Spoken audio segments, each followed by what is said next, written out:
নমস্কার। আজ শুরু করছি সাহিত্যিক প্রবোধ ঘোষের একটি রহস্য উপন্যাস এখানে মৃত্যুর হাওয়া। গল্প পাঠ ভালো লাগলে চ্যানেলটাকে সাবস্ক্রাইব করতে ভুলবেন না, আর গল্প শেষে একটা লাইক দিয়ে যেতে ভুলবেন না। শুরু করছি এখানে মৃত্যুর হাওয়া উপন্যাসের প্রথম পর্ব। শিলা সেন বিলেত থেকে ফিরেছে শুনে রবিশঙ্কর ও আমি চললাম তার সঙ্গে দেখা করতে। শিলার মা তার অল্প বয়সেই মারা গেছেন। বাবাও গত হয়েছেন প্রায় 1 বছর ক্যামাক স্ট্রিটে একখানি বাড়ি ও ব্যাংকে প্রচুর টাকা রেখে। Yogananda Sen MA bar at law উগ্র সাহেব ছিলেন।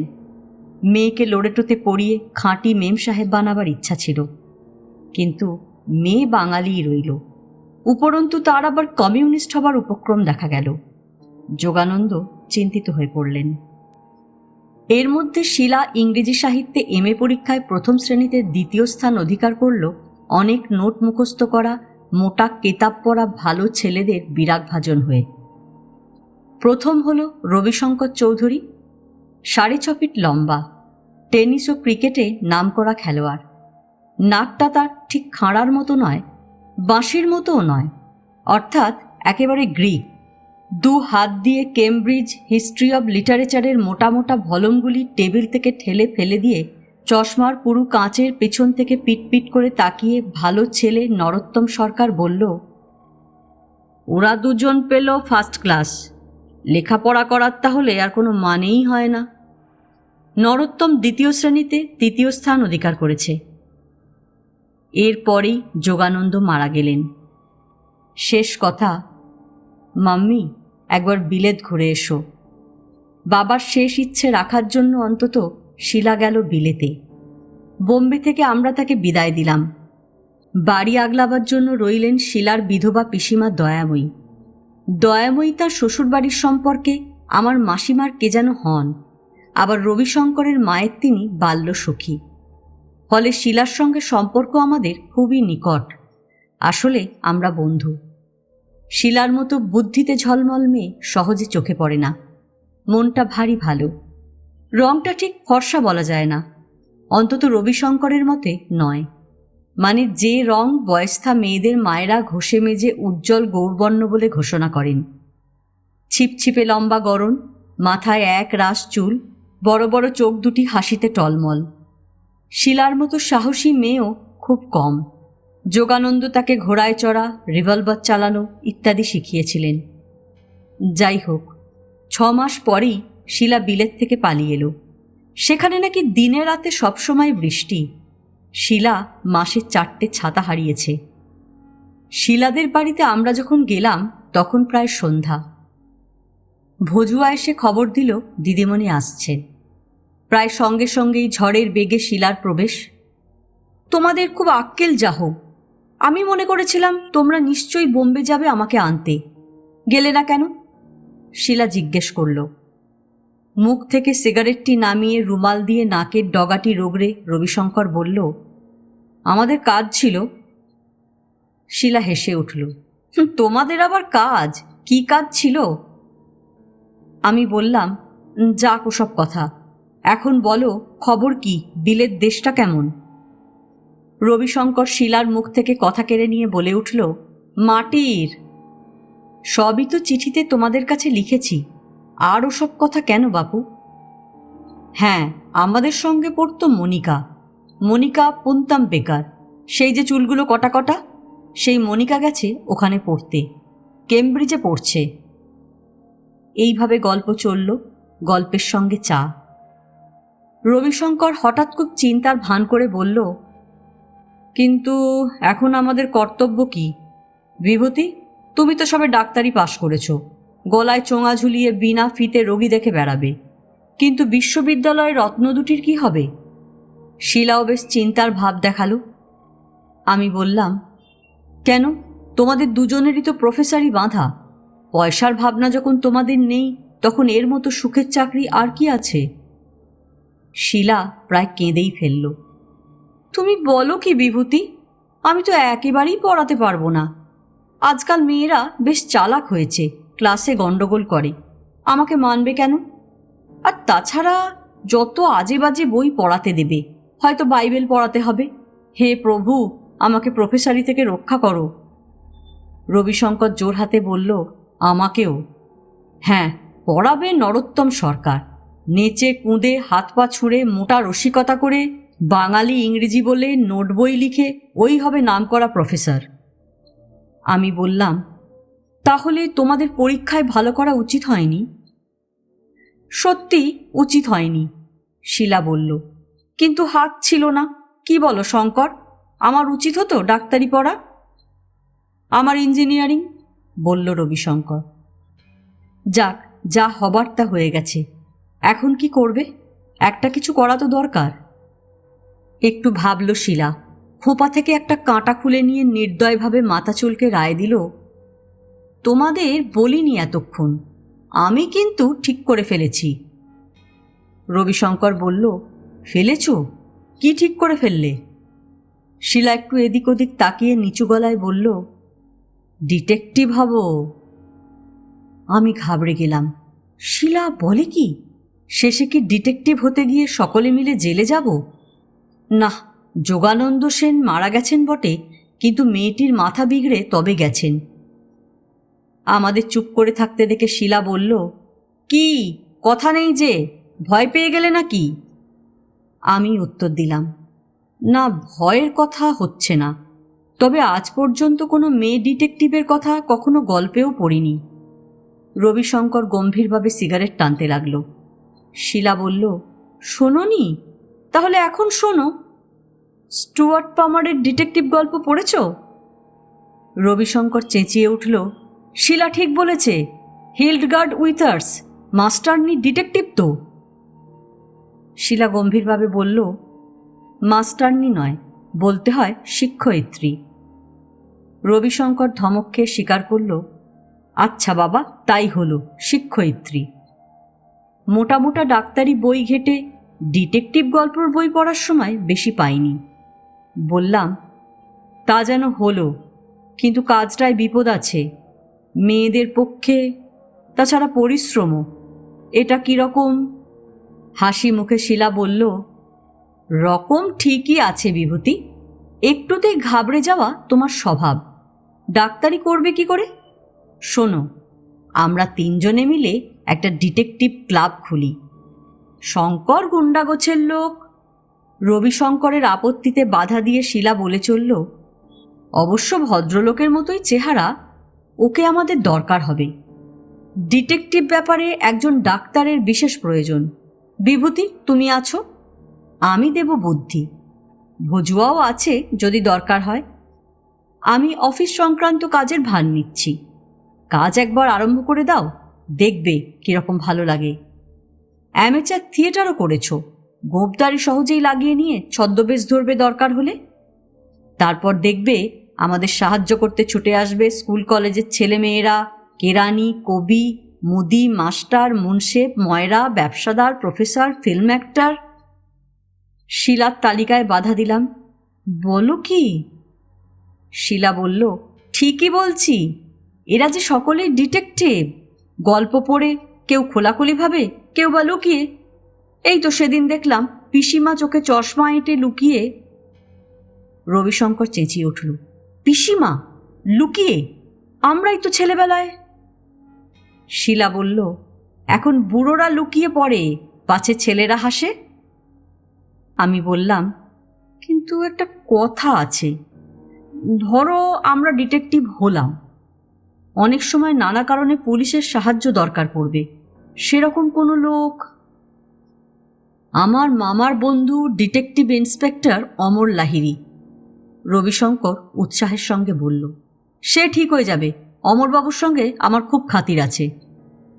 আর একটা কথা, আমাদের অফিস হবে কোথায়? আমাদের কারোর বাড়িতে না হওয়াই ভালো। অবশ্য শিলার বাড়িতে আমাদের গুপ্ত মন্ত্রণা চলতে পারে। রবিশঙ্কর সে ব্যবস্থাও ঠিক করে ফেলল। সুটারকিন স্ট্রিটে ওদের একটা বাড়ি ভাড়া দেওয়া আছে। তার তেতলার রাস্তার দিকে দুখানা ঘর নিয়ে ছিল এক চীনা পরিবার। দিন 15 আগে তারা উঠে গেছে ছাতাওয়ালা গলিতে, তাদের এক আত্মীয়ের কাছে। ঘর দুটোর সঙ্গে লাগানো বাথরুম ও গ্যাসের উনুন আছে, টেলিফোনেরও ব্যবস্থা হতে পারে। ঠিক হলো দরকারি কাগজপত্র শিলার কাছেই থাকবে বাড়িতে। বিশেষ প্রয়োজন না হলে সে অফিসে আসবে না, বাড়িতেই কাজ করবে। অন্তত একজন ডিটেকটিভ লোকচক্ষুর খানিকটা অন্তরালে কাজ করবে। রবিশঙ্কর জিজ্ঞেস করল, বেশ, আমাদের ক্লাব বা অফিসের নাম কি হবে? শিলা হাসি মুখে উত্তর দিল, শিবির। বললাম, কেন? শিলা হেসে উঠল, বুঝলে না, তিনজনের নামের প্রথম অংশ নিয়ে নাও। এই আলোচনার দুদিন পরে সকালবেলায় দুটি স্যুট পরা ভদ্রলোক সুটারকিন স্ট্রিটের এক 4 তলার বাড়ির গেট পার হয়ে গম্ভীর মুখে বাঁ দিকে সিঁড়ি দিয়ে দোতলায় উঠে গেলেন। আর প্রায় ঠিক সেই সময় ক্যামাক স্ট্রিটের এক বাড়িতে বসবার ঘরে একটি মেয়ে ক্যালেন্ডারে সেদিনের তারিখের ওপর ছোট অক্ষরে লাল কালিতে লিখল, শিবির। কাল রাত্রে ভীষণ ঝড় বৃষ্টি হয়ে গেছে। স্টিমার এসে পৌঁছবার কথা ভোর 5টায়, এলো 7টায়। নদীর ধারে একটি লোকও নেই। অনেক কষ্টে জলকাদার মধ্যে সুটকেস নিয়ে আমরা দুজন তীরে উঠলাম। খানিকটা দূরে একটা টিনের শেড দেখে রবিশঙ্কর সেদিকে পা বাড়াল। শেডের তলায় বেঞ্চিগুলো জলে ভেজা, খানিকটা জায়গা চট দিয়ে ঘেরা। একটু কেশে রবিশঙ্কর পর্দায় নাড়া দিল। ভেতর থেকে কে যেন ফোঁস করে উঠল, কে কে, কি চান, এখানে কেন? বিড়ি মুখে এক তোবড়াগাল ব্যক্তি বেরিয়ে এলেন। রোগা, কালো, লম্বা চেহারা। জ্বলন্ত দেশলাইয়ের কাঠিটা নিয়ে বিড়ির গায়ে আরতি করবার মতো ভঙ্গি করেই ভদ্রলোক খিঁচিয়ে উঠলেন, কাকে চান মশাই? দিনে রাতে একটু ঘুমোবার সময় পাই না। ঝড় বৃষ্টির রাতে সারা রাত এখানে আটকে বসে আছি। আপনারা এই স্টিমারেই এলেন নাকি? তা এখানে কেন? রবিশঙ্কর বলল, আপনি এখানকার? ভদ্রলোক খেপে গেলেন, হ্যাঁ, আমি এখানকার সব। এতটুকু সময় নেই আমার, দেখছেন না? রবিশঙ্কর চারপাশ দেখে বলল, তা তো দেখছি, কিন্তু কুলি? না, আমি কুলির কাজ করি না। বাধা দিয়ে ভদ্রলোক গর্বিতভাবে বললেন। এগিয়ে এসে বললাম, যাক ওসব কথা। ইন্সপেক্টর অমর লাহিড়ী এখানে কোথায় এসে উঠেছেন জানেন? তার সঙ্গে আমাদের বিশেষ দরকারি কথা আছে। সুন্দরবন অঞ্চলের এদিকে চোরাই মদ, আফিম, কোকেন ইত্যাদির ব্যবসা খুব জোর চলে। লাহিড়ী একটা লুকোনো ঘাঁটির খবর পেয়ে কলকাতা থেকে এখানে তদন্ত করতে এসেছেন। আমরাও এই সম্বন্ধে কিছু খবর পেয়ে লাহিড়ীকে জানাতে এসেছি। ওর সঙ্গে কিছু কাজ করবারও ইচ্ছা আছে। অমরবাবু আগেই জানিয়েছিলেন যে স্টিমার ঘাটের ক্লার্কের কাছে তার খবর পাব। লাহিড়ীর নাম শুনেই ভদ্রলোক ঠান্ডা হয়ে বললেন, সে কথা এতক্ষণ জানাননি কেন? ডান দিকের রাস্তা দিয়ে একটি ছোট জঙ্গল পার হয়ে দেখবেন একটা পুকুর, তার ধারেই বাংলো। যদি কিছু দরকার হয় আমাকে জানাবেন। আমার নাম ভবতারণ মুখুজ্জে। ভদ্রলোককে নমস্কার জানিয়ে রাস্তায় নেমেছি। এমন সময় একজন লোক সুটকেস হাতে হঠাৎ হুড়মুড় করে আমার গায়ের ওপর পড়ে ছুটতে ছুটতে স্টিমারে গিয়ে উঠল। স্টিমার ছাড়তে তখন আর 2-3 মিনিট দেরি। আমরা লোকটার দিকে একবার তাকিয়ে চললাম বাংলোর সন্ধানে। বাংলো এসে শুনলাম লাহিড়ী বেরিয়ে গেছেন সবকটি চৌকিদার নিয়ে, আছে শুধু তাঁর বেয়ারা। বাংলোটাই থানা। আমরা বড় নিরাশ হলাম। স্টিমার ঠিক সময় এলে নিশ্চয়ই ওর সঙ্গে বেরোতে পারতাম। যাই হোক, বেয়ারা আমাদের চা করে খাওয়ালো। দুজনে সিগারেট ধরিয়ে বারান্দায় বেতের মোড়া নিয়ে বসলাম। আকাশ অন্ধকার, চারিদিকে জল, কাদা আর বন জঙ্গল। জোরে হাওয়া বইতে লাগলো। বাংলোর সামনে রাস্তা এসে মিলেছে বনের ভিতর দিয়ে একটা পায়ে চলার পথ। হঠাৎ এই পথ দিয়ে একটি স্ত্রীলোক পাগলের মতো ছুটতে ছুটতে বাংলোর দিকে এগিয়ে এলো। সাহেব, খুন খুন! উত্তেজনায় ও ভয়ে তার গলা এমন বিকৃত হয়ে গেছে যে তার আর কোনো কথাই আমরা বুঝতে পারলাম না। লাহিড়ীর বেয়ারা স্ত্রীলোকটির কাছ থেকে জানতে পারল যে তার নাম নুনিয়া। তাকে তার স্বামী লেহাই পাঠিয়েছে থানায় খবর দিতে, রাজবাড়িতে খুন হয়েছে। আমরা দুজন খুব উৎসাহিত হয়ে উঠলাম। বেয়ারাকে বাংলোয় রেখে আমরা বেরিয়ে পড়লাম নুনিয়ার সঙ্গে। যাক, একটা সুযোগ এসেছে তদন্তের। ঘন বনের মধ্যে সরু পথ, পাশাপাশি চলা যায় না। গাছের সরু ডাল মাঝে মাঝে চাবুকের মতো সপাত করে গায়ে পড়ছে। মুখে কারো কথা নেই। দু একবার নুনিয়ার সঙ্গে কথা বলবার চেষ্টা করেছিলাম, কিন্তু তার উত্তর বোঝা গেল না। অনেকটা পথ এইভাবে হেঁটে রাজবাড়ির সীমানায় এসে পড়লাম। এর উঁচু প্রাচীর জায়গায় জায়গায় ভেঙে পড়েছে। অনেক দিনের পুরনো বাড়ি, তবে এককালে যে একটা বিশাল দুর্গের মতো প্রাসাদ ছিল তা এখনো বোঝা যায়। সামনের মাঠে প্রায় 1 হাঁটু জল জমে আছে। নুনিয়া আমাদের নিয়ে এলো পূব দিকের দরজায়। এখানে একটা বুড়ো হিন্দুস্তানি চাকর ভাঙা বাংলায় আমাদের জানালো যে সর্বনাশ হয়েছে, রানী কালীশ্বরী খুন হয়েছেন। অন্ধকার খিলানের তলা দিয়ে মোটা মোটা থামের পাশ দিয়ে খানিকটা পথ যাওয়ার পর চোখে পড়ল প্রকাণ্ড একটা উঠান। তারই সামনে নাট মন্দির। উঠানের এক কোণে একটা কুয়ো। জায়গায় জায়গায় কুয়োর ঘের ভেঙে জমির সঙ্গে সমান হয়ে গেছে। এরই পাশে কাপড়ে ঢাকা লাশ। একজন লোক আমাদের দিকে পিছন ফিরে বসেছিল। পায়ের শব্দে উঠে দাঁড়ালো। রবিশঙ্কর ঢাকাটা তুলে নিতেই দেখলাম একটা বীভৎস দৃশ্য। উপুর হয়ে পড়ে আছে একটি স্ত্রীলোকের মৃতদেহ। শিরদাঁড়ার ঠিক পাশ দিয়ে কাঁধ থেকে প্রায় কোমর পর্যন্ত ক্ষতের দাগ। চুলের কাছে ঘাড় আর শিরদাঁড়ার সংযোগে আর একটা ক্ষত। জলে ধুয়ে ক্ষতগুলো সাদা হয়ে উঠেছে। পরনের সাদা থান একেবারে ভিজে গেছে। গায়ে হাত দিয়ে দেখলাম শরীর ঠান্ডা ও শক্ত। মৃত্যু হয়েছে অনেকক্ষণ। প্রচুর রক্তক্ষরণেই প্রাণ বেরিয়ে গেছে। ভালো করে পরীক্ষা করবার জন্য লাশকে চিৎ করে শুইয়ে দেওয়া হলো। চমকে গেলাম। চোখ দুটি খোলা, চোখে মুখে একটা অস্বাভাবিক নিষ্ঠুরতার ছাপ। দীর্ঘ দৃঢ় শরীরে যেন অমানসিক শক্তি, একটা কঠিন পৌরুষ ও দম্ভ। বয়স প্রায় 40 হতে পারে। সাদা থানের ভিতর দিয়ে স্বাস্থ্যের ঔজ্জ্বল্য ও গোলাপি আভা ফুটে বেরোচ্ছে।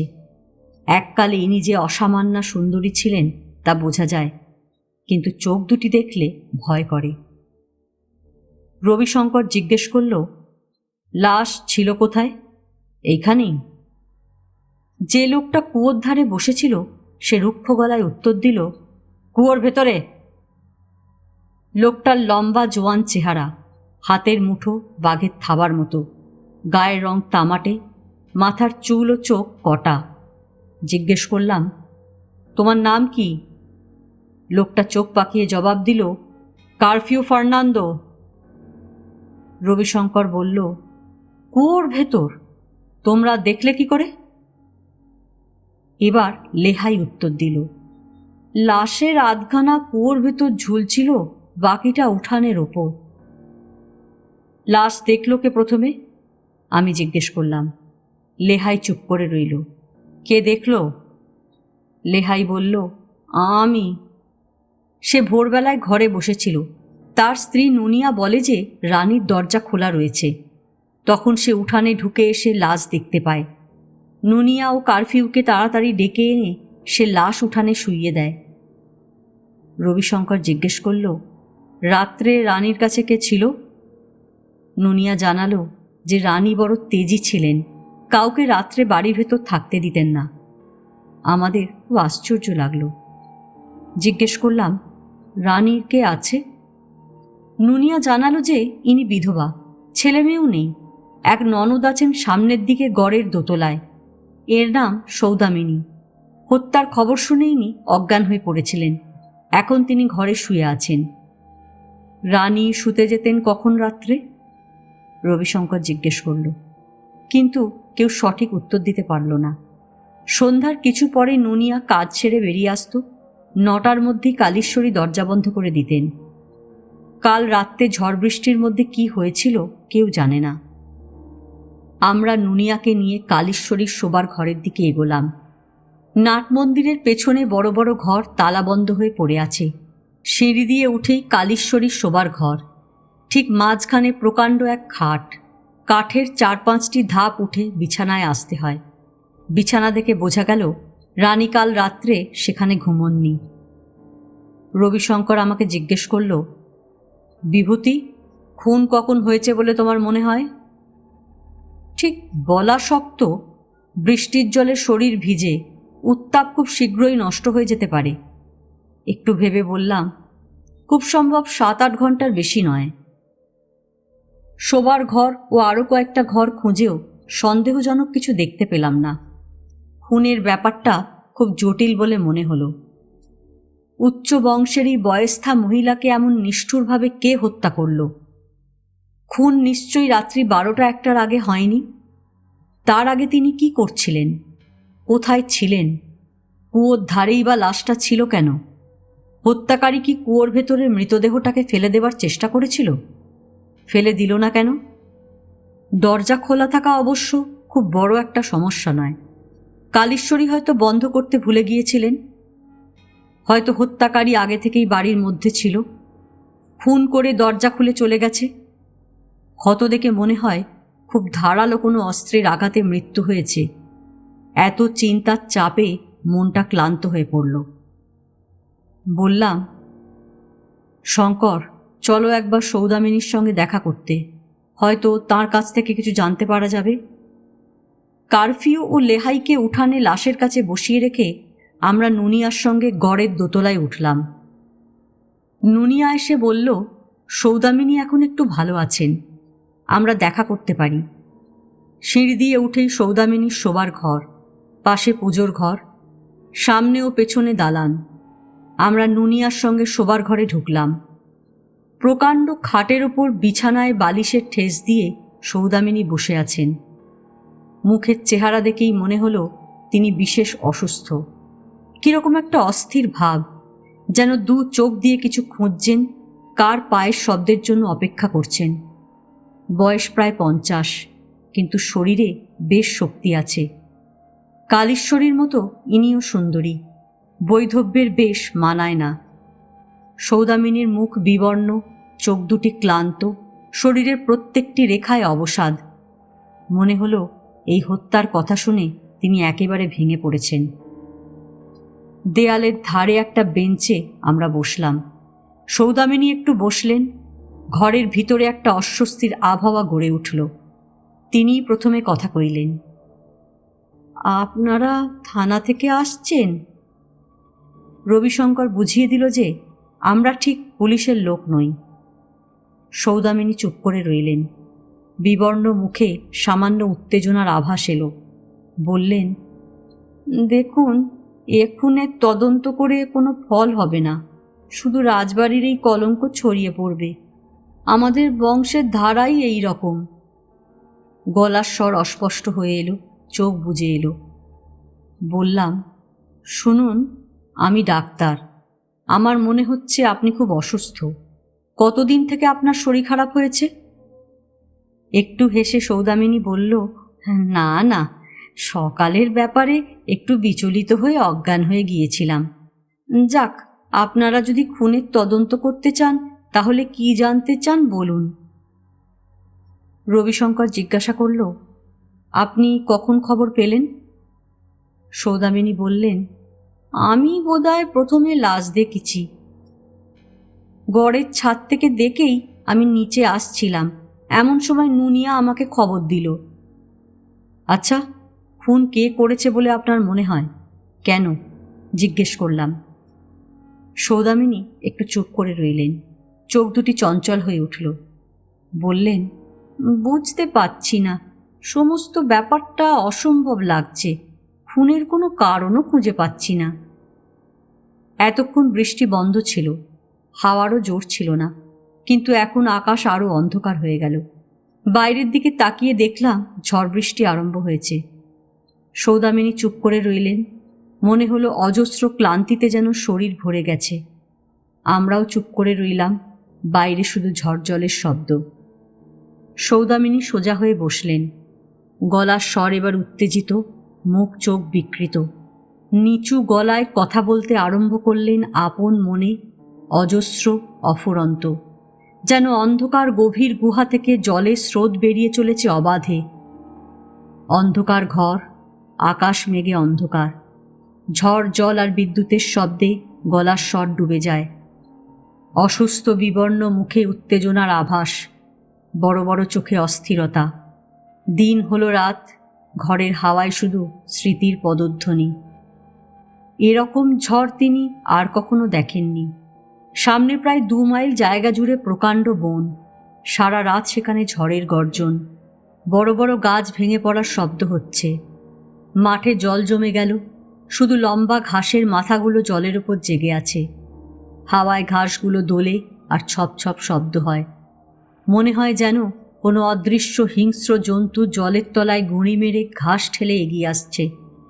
ঝড় জলের শব্দে ঘুম ভেঙে যায়, কিন্তু একটি তন্দ্রার মোহ শরীরটাতে জড়িয়ে থাকে।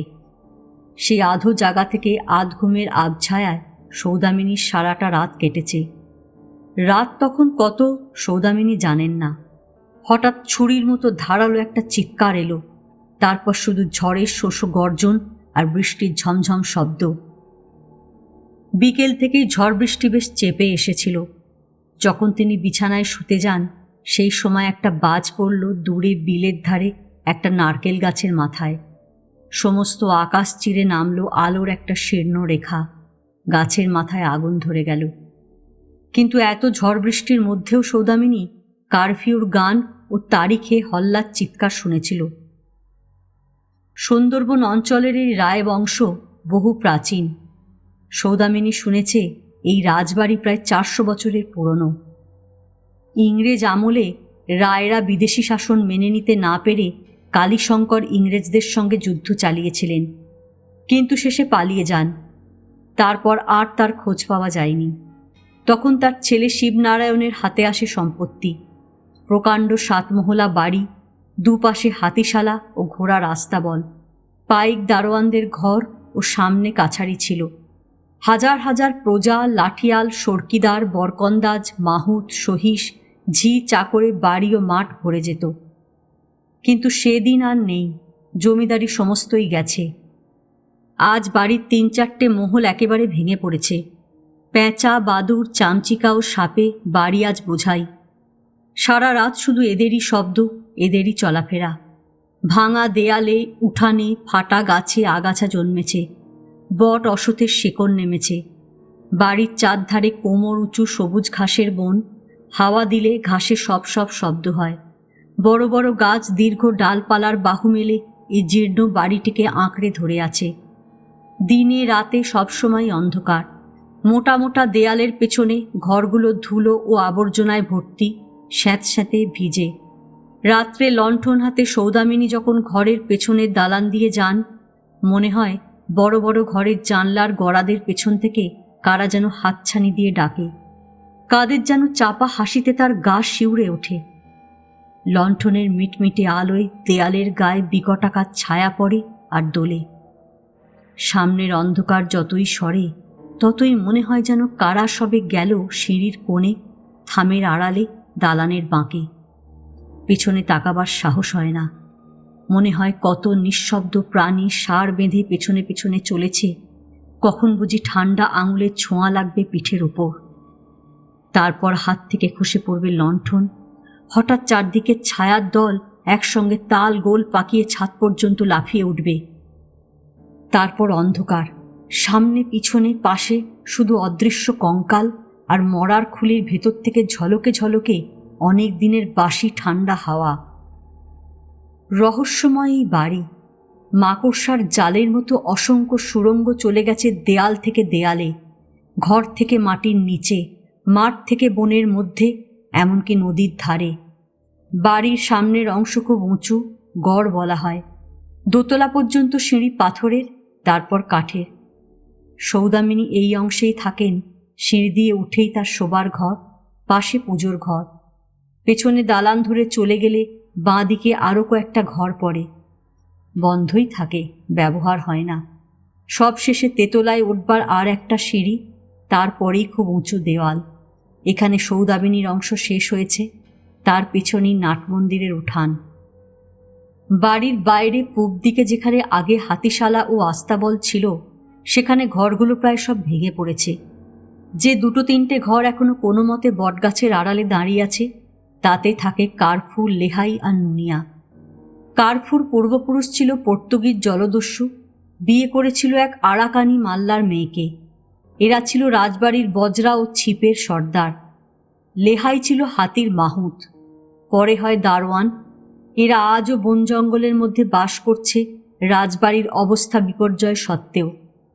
এদের সামান্য জমি আছে, কালীশ্বরী ও সৌদামিনীর কাজও করে। বাড়ির কাছাকাছি কোনো প্রতিবেশী নেই। স্টিমার ঘাট থেকে কিছু দূরে কয়েক ঘর লোক বাস করে। কালীশ্বরী যে অংশে থাকেন ঠিক তার পেছন থেকেই বাড়িটা ধসে পড়েছে। বড় বড় শালের কড়ি ঝুলছে, কখন খসে পড়ে তার ঠিক নেই। অনেক দরজা জানলা পড়ে গেছে, দেয়ালের মাঝে মাঝে শূন্যতা হাঁ করে আছে। রাত্রে বড় বড় বট অশ্বত্থের মাথায় যখন চাঁদের ফালি দেখা যায়, তখন আলো অন্ধকারের মধ্যে এই ভাঙা অংশটি বীভৎস হয়ে ওঠে। শুধু ছায়া, সারি সারি নিশ্চল ছায়া। হাওয়া উঠলেই ভাঙা দেওয়ালের মধ্যে অদ্ভুত শব্দ হয়। হয়তো বাদুরগুলো পাখা ঝটপট করে, একদল চামচিকা উঠতে থাকে। তাদের শব্দে ঘুমন্ত সাপ জেগে ওঠে। পেছন দিয়ে চলে গেছে ডাইনির খাল। বেশি চওড়া নয়, 50-60 হাত হবে, কিন্তু বর্ষায় যখন খাল জলে ভরে ওঠে তখন জল হয় খুব গভীর। ডাইনির খাল এঁকে বেঁকে গিয়ে পড়েছে লখাই নদীতে। আগে এর একটা শাখার সঙ্গে সাগরের যোগ ছিল। সৌদামিনীর ঠাকুমা বজরায় চড়ে এই শাখা দিয়েই সাগরে রূপোর পালকিতে বসে স্নান করেছিলেন। এই ডাইনির খালই ছিল রায়দের যাতায়াতের প্রধান পথ। গভীর রাতে সরু সরু লম্বা ছিপের ওপর বসে জলপথে তারা যত অপকর্ম করতে যেতেন। অনেক অত্যাচার, অনেক ডাকাতি, অনেক নরহত্যা তারা করেছেন। বলিষ্ঠ মাঝিদের হাতে দাঁড়ের টানে কালো জলে ছপছপ শব্দ করে ছিপগুলো তীরের মতো ছুটে চলত। এখন এই খালে কখনো কখনো খড় বোঝাই বা নুন বোঝাই নৌকা দিনের বেলায় চলে, কিন্তু রাত্রে প্রায় খালের জল হয় সজাগ। তখন কালীশ্বরীর অংশের পিছনের দিকে ভাঙা দেওয়ালের আড়ালে লুকিয়ে থাকলে দেখা যায় সরু সরু ছোট নৌকায় মাথা নিচু করে দাঁড় টানছে মাঝিরা। শুধু জলের ওপর দাঁড়ের শব্দ, মাঝে হয়তো ফিসফিস করে কথা, হয়তো একটা ইতর গালি কিংবা এক টুকরো হাসি। কখনো কখনো ফস করে দেশলাই জ্বলে ওঠে। 2-1 সেকেন্ডের জন্য খালের অন্ধকার আলোয় ঝলসে যায়। ছইয়ের ধারে কোনো চীনা বা ইহুদির মুখ জলজল করে, তারপর আবার অন্ধকার ঝাঁপিয়ে পড়ে। এসব নৌকায় যায় চোরাই মদ, আফিম, কোকেন। নৌকাগুলো ডাইনির খাল বেয়ে বৈরাগীর মাঠের ধার দিয়ে সুন্দরবন অঞ্চলের ঘন জঙ্গলের ছায়ায় ছায়ায় লুকিয়ে কোন গোপন ঘাটে যে বোঝা নামায় তা কেউ জানে না। রায়রা ছিল ঘোর তান্ত্রিক। সব সাধনা ছিল তাদের অনেকেরই নেশার মতো। রাজা বাসবনারায়ণের সময় থেকেই জমিদারির অধঃপতন আরম্ভ হয়। একসঙ্গে অনেকগুলি দুর্ঘটনা ঘটে। বাসবনারায়ণ আত্মহত্যা করেন। তার বড় ছেলে দেবনারায়ণের মৃত্যুও অস্বাভাবিক। ছোট ছেলে সূর্যনারায়ণ তন্ত্র সাধনা আরম্ভ করেন। তাঁরও মৃত্যু ঘটে শোচনীয়ভাবে। তিনি নাকি সুন্দরবন অঞ্চলের বুনো জাতের এক কুমারী মেয়েকে বলি দিয়েছিলেন। শ্মশানেই তার মৃতদেহ কিছুদিন পরে দেখা যায়, কিন্তু দেহে মুণ্ড ছিল না। এই সূর্যনারায়ণই কালীশ্বরীর স্বামী। সৌদামিনী বলেন যে একদিন সন্ধ্যায় নাট মন্দিরের পাশ দিয়ে যেতে যেতে তালাবন্ধ ঘরে জানলার পেছনে একটি মেয়েকে দাঁড়িয়ে থাকতে দেখেন। খুব সুন্দর চেহারা, কিন্তু রং মিশমিশে কালো। মেয়েটি মাথা হেলিয়ে চুল আঁচড়াচ্ছিল। চুলের জটে চিরুনি আটকে যেতেই হঠাৎ বিরক্ত হয়ে সে নিজের ঘাট থেকে মাথাটা হাতে তুলে নিয়ে আবার চুল আঁচড়াতে লাগল। এই দৃশ্য দেখে সৌদামিনী ছুটে পালিয়ে আসেন। তারপর বহুদিন ফিটের অসুখে ভোগেন। ভোরের দিকে ঝড় অনেক কমে গেল, বৃষ্টিও, কিন্তু আকাশে এমন মেঘের ঘটা যে ভোরবেলায় যেন গভীর রাতের অন্ধকার। সৌদামিনী নিজের অংশের উঠানে নেমে কুয়োর ধারে স্নান করে পুজোয় বসলেন। পুজো শেষ করে যখন উঠলেন তখন ঝড়ের বেগ কমে গেছে, ফোঁটা ফোঁটা বৃষ্টি পড়ছে। আজ মন কেমন অস্থির, শরীরও অসুস্থ লাগছে। কানে শুধু বাজছে কাল রাত্রে ঝড় জলের শব্দ আর সেই ভয়ানক একটা চিৎকার। জানলার বাইরে তাকিয়ে দেখলেন ঝড় থেমেছে, কিন্তু কেমন একটা থমথমে ভাব। পুজোর বাসি ফুলগুলো কুড়িয়ে দিয়ে পেছনের সিঁড়ি দিয়ে সৌদামিনী গড়ের ছাদে উঠলেন। যতদূর চোখ যায় শুধু গাছের মাথা আর জল।